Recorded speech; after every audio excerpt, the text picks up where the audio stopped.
ચા સાથે કઈ ખાવા બનાવી દો ને. તો ચાલો મસાલા પૂરી બનાવી દો.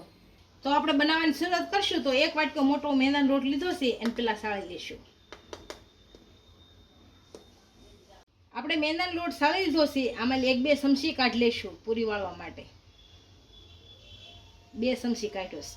હવે આપણે આની અંદર જીરું નાખશું આખું.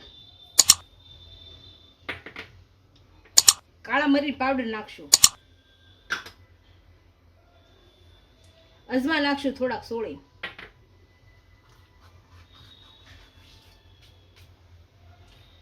સફેદ તલ નાખશું. હવે કાળા તલ નાખીશું. ધાણા જીરું પાવડર નાખીશું. સ્વાદ અનુસાર મીઠું નાખીશું.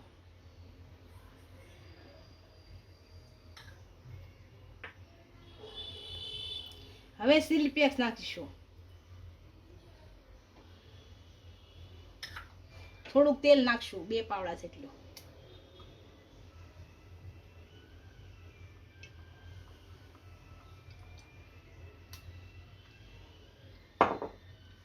પેલા બધું ભેળવી લઈશું આપણે.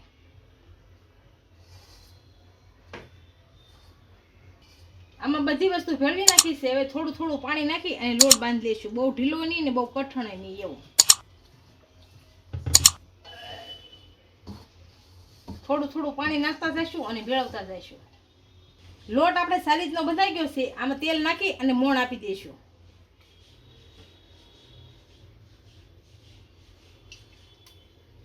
આને થોડો કૂણવી નાખીશું.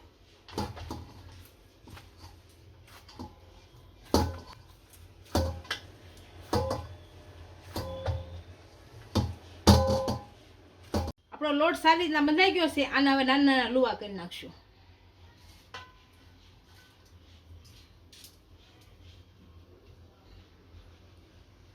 આના રીતે નાના નાના કરી નાખશું. હા, આપણે એટલા લુવા કર્યા છે. આને પેલા પૂરી વણી લેશું. આ રીતની કરવાની.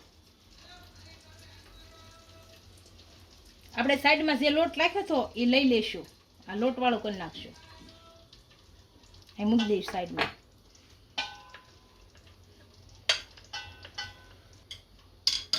બધી આ રીતે વણી લેશું.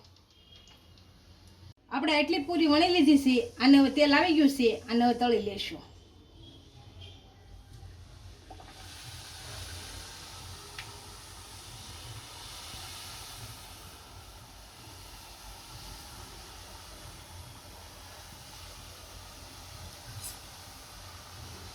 અને એકદમ લાલ થાય ત્યાં સુધી તળી લેશું. આપણા મસાલા પૂરી સારી રીતના તળાઈ ગઈ છે. આને કાઢી લઈશું. જો આ રીતની લાલ થાય એટલે લઈ લેવાની. તેલ નીતા દઈશું. હાવ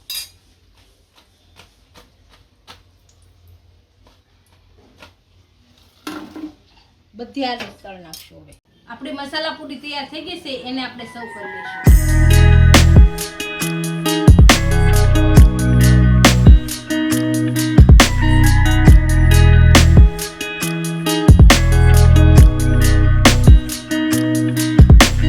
જો મારો વિડીયો ગમ્યો હોય તો વિડીયોને લાઈક કરી દેજો. ઇન્સ્ટાગ્રામ અને ફેસબુક પર ફોલો કરી દેજો. મળીએ નવા વિડીયો સાથે.